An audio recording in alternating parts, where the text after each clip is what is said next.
Comme tu le sais déjà, certaines cellules de notre corps, comme par exemple les cellules de peau, ils se divisent constamment. On a vu ça quand on a vu la peau et les sens, pour le sens du toucher.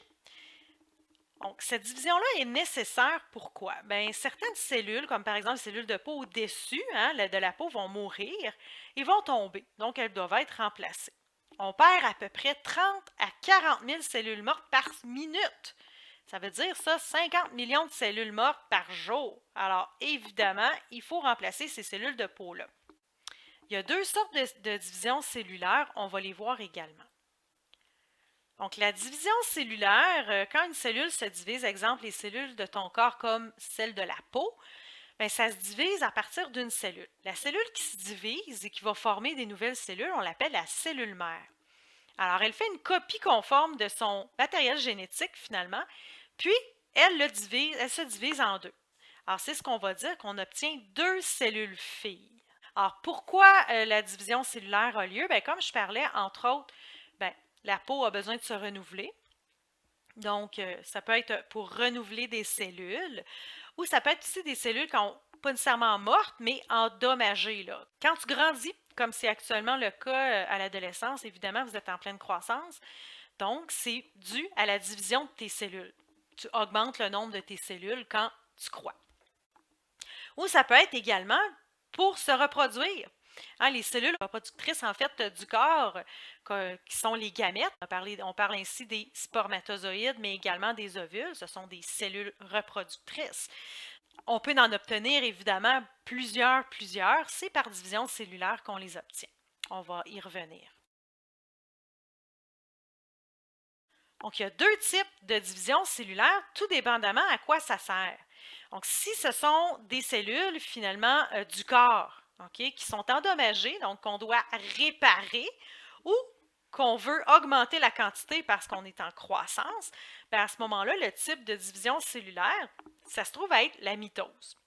Tandis que quand le rôle est pour la reproduction, c'est un autre type de division cellulaire qui va avoir lieu qu'on appelle la méiose. Voyons-les à tour de rôle. On va commencer par la mitose. Donc, la mitose, pour toutes les cellules de ton corps qui n'ont pas de fonction reproductrice. Alors, ça part comme on parlait toujours d'une cellule mère. Exemple, je prends l'exemple de la peau. On a une cellule de peau qui se divise en deux. Bien, évidemment, comme on a parlé, chacune de nos cellules concerne tout notre matériel génétique. Donc, on a 23 paires de chromosomes dans chacun de nos noyaux de cellules. Donc, 23 chromosomes qui viennent de ta mère et 23 chromosomes qui viennent de ton père. Donc, ton noyau de cellule a 46 chromosomes. Avant de se diviser, la cellule va faire une copie de son ADN. Parce qu'évidemment, si on ne fait pas de copie, on va diviser le matériel génétique en deux. On va juste avoir la moitié de notre matériel génétique. Donc, la cellule ne sera pas complète. Alors, évidemment, elle va faire une copie de son ADN. Donc, ici, j'ai mis un exemple d'une paire de chromosomes, mais n'oubliez pas qu'on en a 23 fois. C'est juste pour simplifier l'exemple. Alors, cette paire de chromosomes-là, chaque chromosome va faire une copie de lui-même, avant de se diviser. C'est ce qu'on appelle la réplication de l'ADN quand une cellule fait une copie de son ADN. Et comme ça, ben, elle va pouvoir répartir finalement ce double-là de copies d'un côté et de l'autre. Et on va obtenir le matériel, une copie du matériel génétique dans chaque cellule qui va être produite à la fin par division cellulaire. Donc, c'est pour ça qu'on obtient, dans ce mode de division cellulaire-là, deux cellules filles, les cellules qu'on obtient à la fin, complètement identiques à la cellule d'origine, qu'on appelle toujours la cellule mère. Tandis que le deuxième type de division cellulaire, c'est vraiment pour jouer un rôle de reproduction. Donc, c'est destiné, ce type de division-là, pour produire des spermatozoïdes et des ovocytes, des ovules, si vous préférez. Alors, elles se situent à quel endroit, cette division cellulaire-là? Bien, évidemment, c'est dans le testicule que la division cellulaire va se produire chez l'homme. Et chez la femme, ça va être au niveau des ovaires. C'est là que sont localisées les cellules mères. Alors, les cellules mères, bon, c'est des spermatogonies, mais c'est plus ou moins important le terme. Mais bref, on va les appeler cellules mères. Alors, ces cellules-là, comme toutes nos cellules de notre corps, possèdent les 23 paires de chromosomes. Hein, donc 46. 23 qui proviennent de ta mère, puis 23 qui proviennent de ton père. Ici, j'ai simplifié l'illustration à une seule paire de chromosomes. C'est juste pour simplifier. Mais n'oubliez pas qu'en temps normal, évidemment, on en a 23 paires. Là. Okay? C'est juste parce que ça serait lourd un peu comme schéma. Donc, si je prends l'exemple ici, qu'est-ce qu'elle va faire la cellule? Comme pour la mitose, la cellule va faire une copie de son ADN avant de se diviser. Donc, elle double ses chromosomes. Chaque chromosome va être doublé. Et va avoir lieu une première division. Donc, la cellule va répartir finalement la moitié de ses chromosomes d'un côté puis la moitié des autres chromosomes de l'autre côté. Donc, on obtient finalement deux cellules avec des chromosomes doublés. Et par la suite, va avoir lieu une deuxième division cellulaire où est-ce que là, chaque chromosome finalement va être divisé en deux pour obtenir finalement une cellule avec la moitié du matériel génétique. Donc, chaque spermatozoïde va inclure 23 chromosomes de cette façon-là.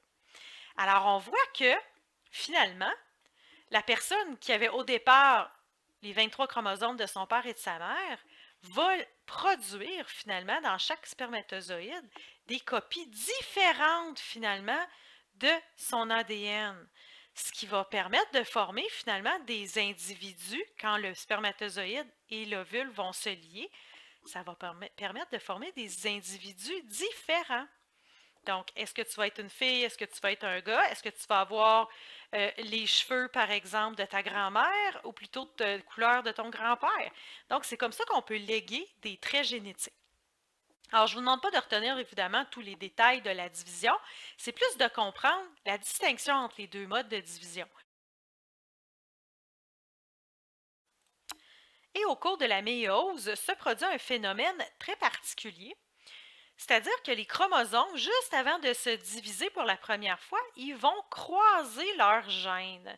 C'est-à-dire que ici, bon, dans un même noyau pour une paire de chromosomes, c'est-à-dire que la cellule ici, le chromosome, exemple, numéro 1 qui provient du père et numéro 1 qui provient de la mère, ben, vont croiser comme ça leurs gènes, leurs pattes, si vous voulez. C'est ce qu'on appelle l'enjambement. Ce que ça va permettre, cet enjambement-là, c'est d'échanger des gènes. Donc, échanger finalement un gène, on n'oublie pas que c'est un gène pour un trait de caractère, mais ça va permettre de créer une grande variété finalement de chromosomes qui sont très différents. Donc, ça va produire des gamètes, 4 cellules filles, qui vont avoir un matériel génétique ici qui sont très différents. Donc, chaque chromosome va obtenir un petit bout, si vous voulez, de la paire de chromosomes qui provient, exemple, du père. C'est ce qui permet d'obtenir justement une grande diversité génétique au niveau des gamètes. Donc, de former des individus très différents finalement les uns des autres.